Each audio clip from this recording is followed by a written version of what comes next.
Assalamualaikum warahmatullahi wabarakatuh.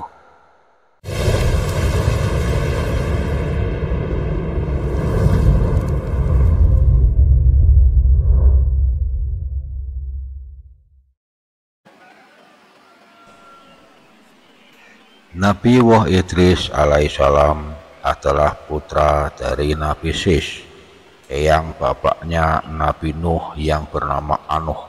Jelasnya demikian. Nabi Nuh alaihissalam putra dari Lamki bin Mutawaslih bin Anuh atau sama dengan Nabi Idris. Nabi Idris termasuk orang yang sangat tekun belajar membaca kitab. Itulah sebabnya dikenal dengan sebutan Idris. Dan kitab yang diturunkan oleh Allah kepada beliau sejumlah 30 sohifah. Beliau pun adalah orang yang pertama pandai tulis-menulis dengan pena, jahit-menjahit, dan ahli tentang ilmu perbintangan dan hisab atau matematika. Dan beliau pun diangkat oleh Allah pada martabat teratas, yakni tingkat kenabian yang mulia di sisi Allah. Dalam pada ini, Nabi Wah Idris dikenal telah berada di surga. Namun ada beberapa ulama yang berpendapat yaitu surganya ada di langit ke-6 atau ke-4. Namun ada juga yang menyatakan pendapat bahwa Nabi Wah Idris alaihissalam itu berada di surga namun hanya di teras, tidak di ruang utama atau tempat utama di surga tersebut. Karena tempat utama atau ruang utama surga itu diperuntukkan untuk baginda Rasul Sayyidina Muhammad Rasulullah SAW yang pertama kali menempatinya.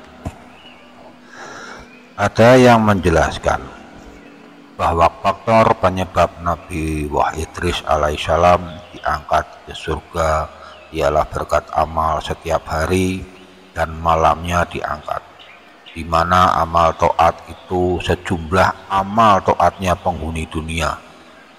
Maka malakul maut pun merasa kagum dan simpati serta merindukannya.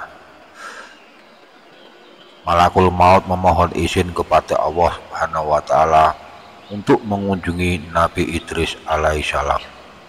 Alkisah permohonan tersebut dikabulkan oleh Allah Subhanahu wa taala. Dan lantas malakul maut pun berangkat dengan bentuk umumnya manusia. Setibanya di tempat Nabi Idris alaihissalam, malakul maut pun duduk di sisinya dan sudah uluk salam kepada Nabi Idris alaihissalam. Saat itu Nabi Idris alaihissalam tengah berpuasa setahun terus menerus. Lalu di saat menjelang berbuka, tamunya yakni malakul maut diajak makan bersama. Namun malakul maut jelas menolaknya. Kemudian Nabi Idris pun tegak dan tekun beribadah melaksanakan salat, sedang malakul maut menunggu di sisinya. Malakul maut duduk hingga fajar dan terus duduk hingga matahari terbit. Melihat hal demikian, Nabi Idris pun kagum terhadap tamunya itu. Lalu bertanya, "Hai sanak, maukah Anda berjalan-jalan bersamaku sekedar mencari hiburan?" Jawab malakul maut, "Ya, mari." Maka mulailah keduanya berangkat dan sampailah di sawah atau ladang. Malakul maut berkata, "Hai Idris, bolehkah aku memetik beberapa buah tanaman ini untuk kita santap bersama?" Nabi Idris pun berkata, "Subhanallah," ucapan tanda beliau terkejut. "Kemarin aku mengajakmu berbuka dan pesta bersama dengan hidangan yang halal. Nah, kenapa justru sekarang engkau mengajakku menyantap makanan haram?" Alkisah perjalanan Mereka pun dilanjutkan hingga tak terasa oleh keduanya. Mereka berdua telah berjalan selama 4 hari, dan selama itu pula banyak hal-hal yang menyimpang dari adat istiadat manusia yang dibuktikan oleh Nabi Idris alaihissalam. Lalu beliau pun bertanya, sebetulnya siapa sebenarnya Kisanak ini? Aku adalah Malakul Maut, jawab malaikat maut.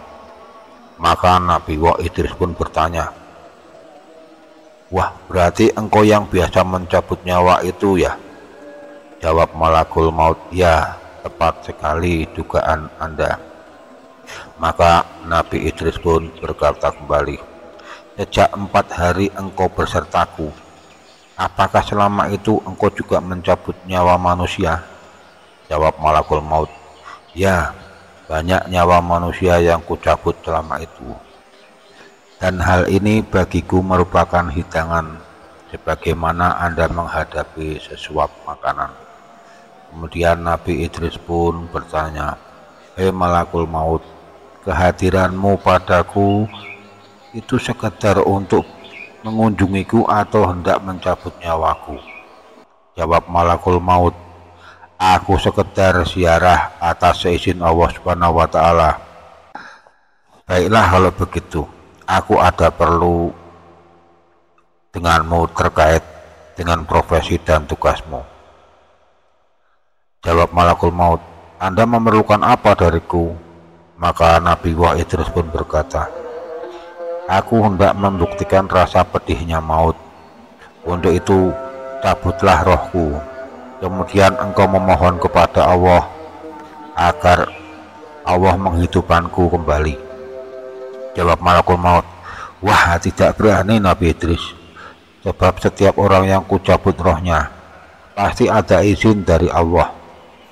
Maka datanglah perintah Allah kepada Malakul Maut untuk memenuhi keinginan Nabi Idris alaihissalam. Dan Malakul Maut pun segera mencabut nyawa Nabi Idris alaihissalam. Maka wafatlah Nabi Idris alaihissalam. Dan Malakul Maut pun menangis, merendah diri kepada Allah Subhanahu wa Ta'ala, serta memohon kepada Allah Subhanahu wa Ta'ala agar Nabi Idris alaihissalam dihidupkan kembali. Maka Allah Subhanahu wa Ta'ala memenuhi doa Malakul Maut, dan Nabi Idris pun dihidupkan lagi.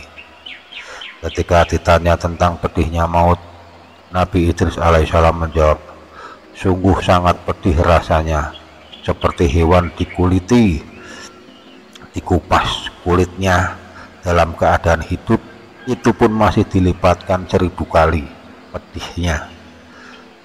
Sahut Malakul Maut, padahal aku sudah mencabut roh Anda dengan penuh kehalusan, bahkan belum pernah aku lakukan yang demikian ini kepada siapapun. Kemudian Nabi Idris alaihissalam mengemukakan usulnya yang kedua, yakni, hei Malakul Maut, aku ada perlu lagi kepadamu, yakni antarkanlah aku ke neraka jahanam, agar aku sesudah itu dapat lebih mantap beribadah kepada Allah Subhanahu wa Ta'ala. Maka datanglah perintah Allah Subhanahu wa Ta'ala kepada Malakul Maut untuk mengantarkan Nabi Idris alaihissalam ke neraka jahanam.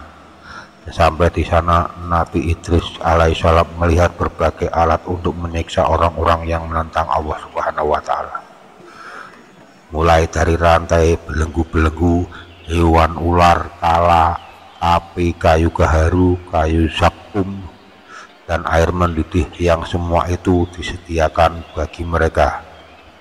Sesudah selesai keduanya melihat neraka jahanam, maka kembalilah mereka berdua. Kemudian Nabi Idris alaihissalam berkata lagi, hai Malakul Maut, aku masih ada perlu lagi nih, yakni antarkanlah aku ke surga, agar aku dapat lebih mantap beribadah kepada Allah Subhanahu wa Ta'ala. Jawab Malakul Maut, aku tidak berani mengantar Anda ke surga tanpa izin Allah Subhanahu wa Ta'ala. Maka datanglah perintah Allah Subhanahu wa Ta'ala pada malakul maut untuk mengantarkan Nabi Idris alaihissalam ke surga. Sampai di sana, Nabi Idris alaihissalam melihat dari pintunya aneka kenikmatan, kerajaan yang besar dan banyak karunia, serta aneka pohon berikut buah-buahannya. Berkata Nabi Idris alaihissalam, "Hei kawan, rasa pedihnya maut sudah kurasakan, dan aku telah melihat neraka jahanam berikut beban siksanya.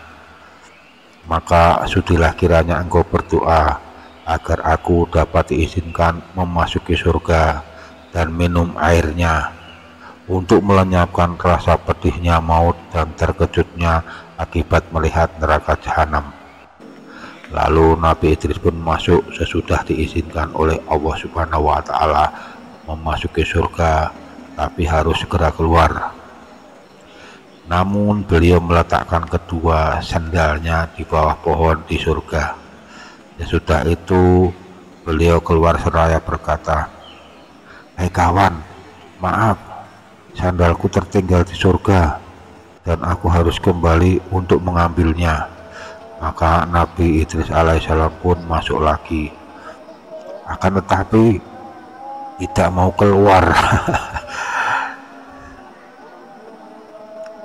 Maka malakul maut pun berteriak, "Hai Idris, keluarlah." Nabi Idris alaihissalam pun menyauti, "Aku tidak mau keluar dari surga, sebab Allah telah berfirman, yang artinya setiap jiwa pasti merasakan pedihnya maut." Al-Imran 185, Al-Anbiya 35, dan Al-Ankabut 57. Yang demikian ini sudah kurasakan juga firman-Nya, yang artinya, dan tiada seorang pun darimu yang luput dari neraka kecuali memasukinya. Maryam 71. Dan yang demikian ini aku juga memasukinya. Dan kemudian firman-Nya yang artinya, dan mereka tidak bakal dikeluarkan dari surga. Al-Hijr 48. Maka siapakah yang hendak mengeluarkan aku dari surga? Akhirnya malakul maut disebut oleh Allah supaya membiarkan Nabi Idris alaihissalam tinggal di surga, sebab Nabi Idris alaihissalam sudah ditentukan menjadi penghuni surga. Cerita demikian ini sudah disampaikan oleh Allah Subhanahu wa Ta'ala kepada baginda Rasul Shallallahu Alaihi Wasallam lewat firman berikut ini, "Ceritakanlah kepada mereka tentang kisah Idris dalam kitab Al-Quran." Maryam 56-57. Wallahu alam bisawab. Wassalamualaikum warahmatullahi wabarakatuh. Terima kasih telah menonton.